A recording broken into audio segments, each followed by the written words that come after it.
Magandang hapon po ulit, no? Medyo ano lang yung signal kanina. So, allow me to give a recap at nagre-request din yung mga media sa House at ilan nating kasamahan kongresista sa konting paglilinaw sa mga issues. But before I start, let me mention, mas magandang pag-usapan to sa floor ng Kongreso because pera ng bayan ang pinag-uusapan, issues of public concern. Ngayon, nagba-budget hearing kasi kaya ayoko rin maantala. Pero open to, hindi po totoo na may pinagbabawalan magsalita o pumunta.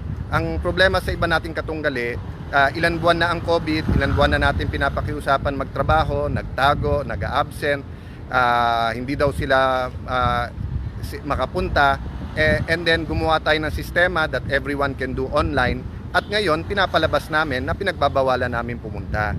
Talaga pong pinagbabawalan namin na masyadong marami na sa floor para sa protection na rin po ng lahat. Alam naman po ng media at ng mga kababayan kung ilan.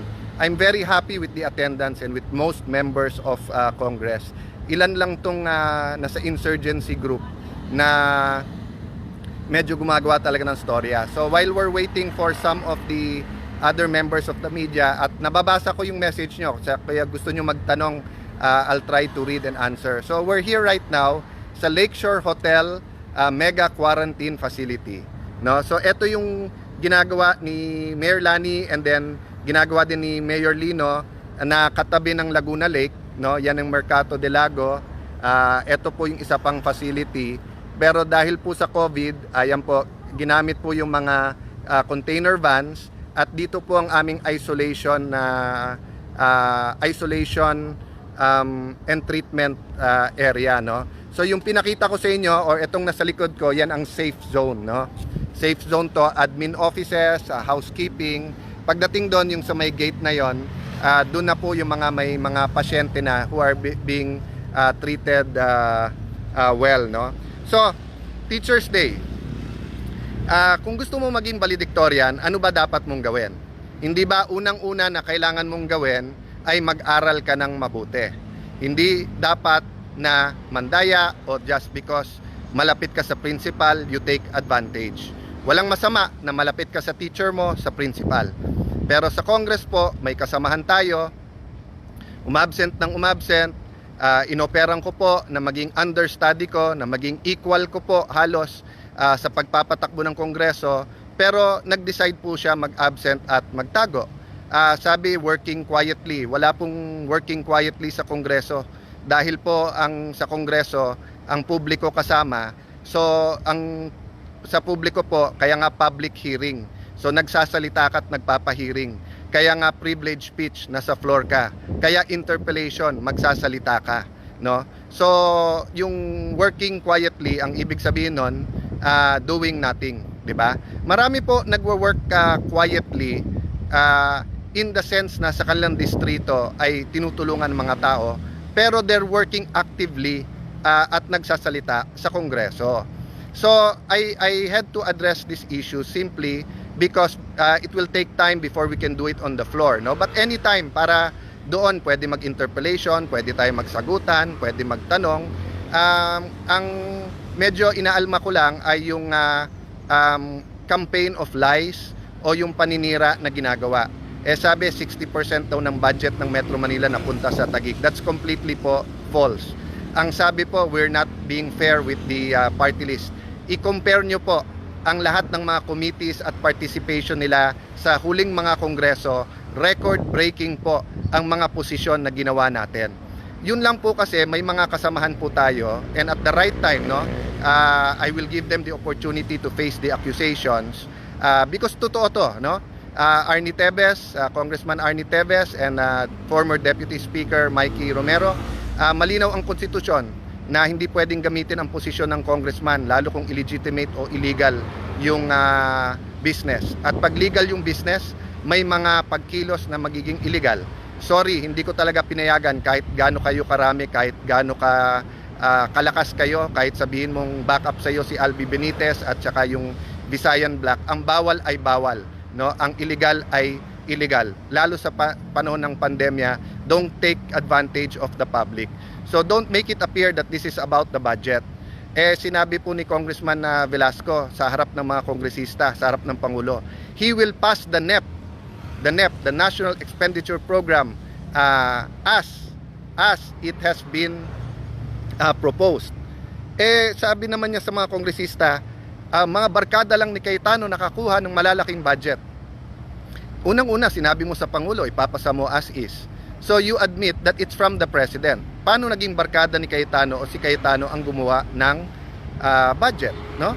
So, ang dami pong issues na sa palinawagan, makikita nyo po, mas madali talagang manira, mas madaling magbigay ng incredible na numbers.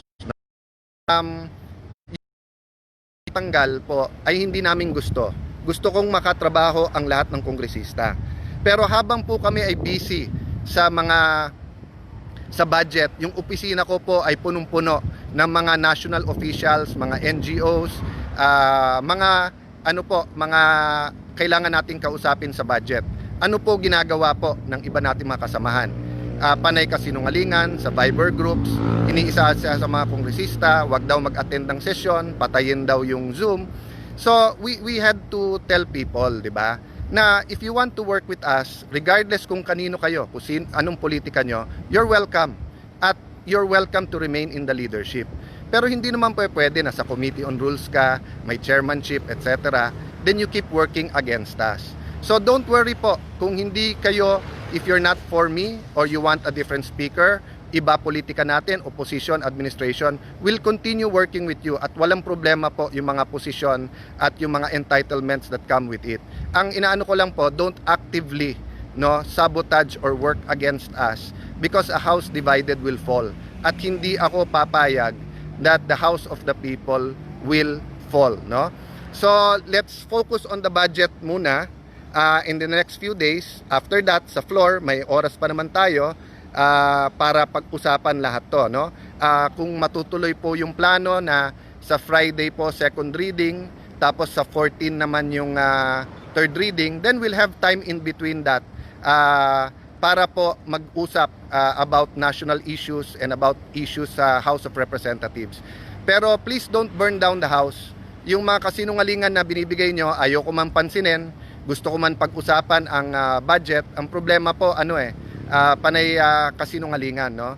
Look at the top 10 po. Tinignan ko na yung top 10 sa mga distrito po na nakakuha. 7 out of 10 po ay hindi super close sa akin. Hindi mo masasabing example, Congressman Subiri is one in the top 10, I think top 5, no? Look at the last vote. He didn't vote for me, but he is a very diligent, very smart, very hardworking guy na kahit may COVID, nagpapakita sa floor. I work well with him, no? At walang problema, I will support his budget whether he supports me or not. So maraming kongresistang ganito.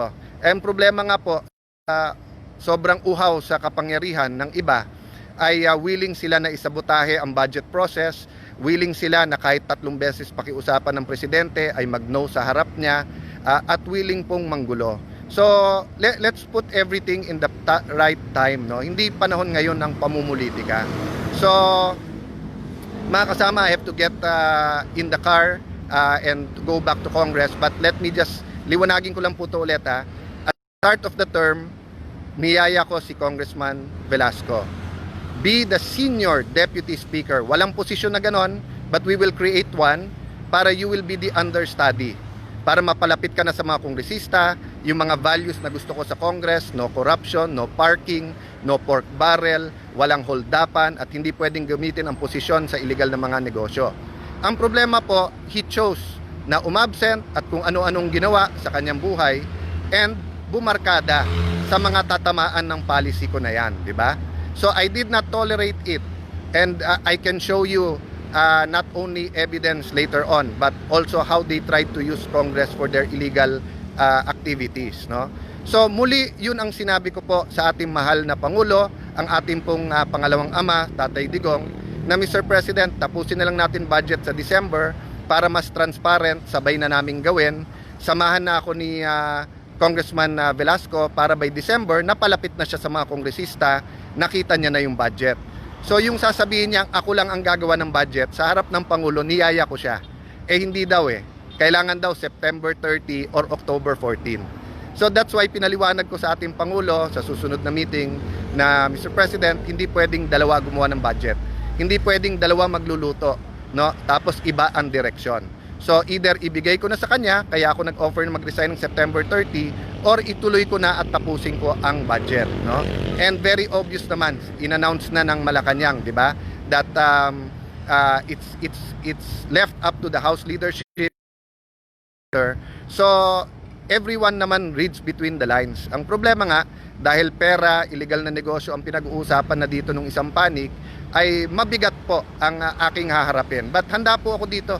I promise the President na itutuloy ko po ang aking anti-corruption stand. Yes, naging diplomat ako, kaya I'm much more patient now. I'm much more, yung bang perspektibo ba na trying to get people to work together, lalo ngayong pandemic. Pero still, that will not excuse corruption, and we will not allow the House, no, na malign na ang House mapunta sa mali at ang House po ay gamitin sa illegal. So I have to get back in the car and to go back to Congress. Tignan lang natin kung masisilip natin yung isang facility dito ng mabilis para habang binabasa ko kung may questions pa ang ating mga kasamahan sa media, no? So, alin ang pwede natin tignan, Binggel? Ito daw, no? Hi everyone. Ingat parate, ha. So, each unit po ay ganito po ang itsura. So, meron po siyang hospital bed, meron pong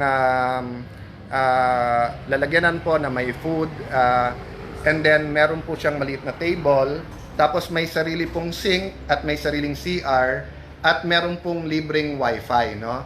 So, dun po sa mga nagpa-positive, wag po kayong matakot magsabi, contact tracing tayo, at yung treatment po nyo, you will be treated very well here. At kung kailangan ma-ospital, may mga sasakyan at facilities din po tayo na coordinated ang Taguig para po lumipat, no? So this is just po the irony, no? Instead of talking about these facilities, about a bigger DOH budget, about yung kakulangan natin sa primary healthcare, bakit ang ibang mga bansa ay meron laboratories, tayo wala, bakit ang military kulang ng C-130 pang transport po na mga kailangan i-transport. Imbis na yan ang pinag-uusapan yung speakership na panay palabas naman, di ba? So kung may numero kayo, just do it, di ba? Anyone can stand in the floor and move na palitan. You have to do it, and I gave you the chance nung September 30 para nga isa na lang gumawa ng budget para hindi maapektuhan ang tao. But anyway, despite all of these frustrations po, we're focused. Kahit puyat po si Eric Yap, chairman ng appropriation, si El Rey, kahit nahahati ang trabaho, will have to answer issues as well as do the budget for finance. Yung buong kongreso po ay nagtatrabaho pa rin para sa iyo. Huwag pakinggan yung mga nang-iintriga.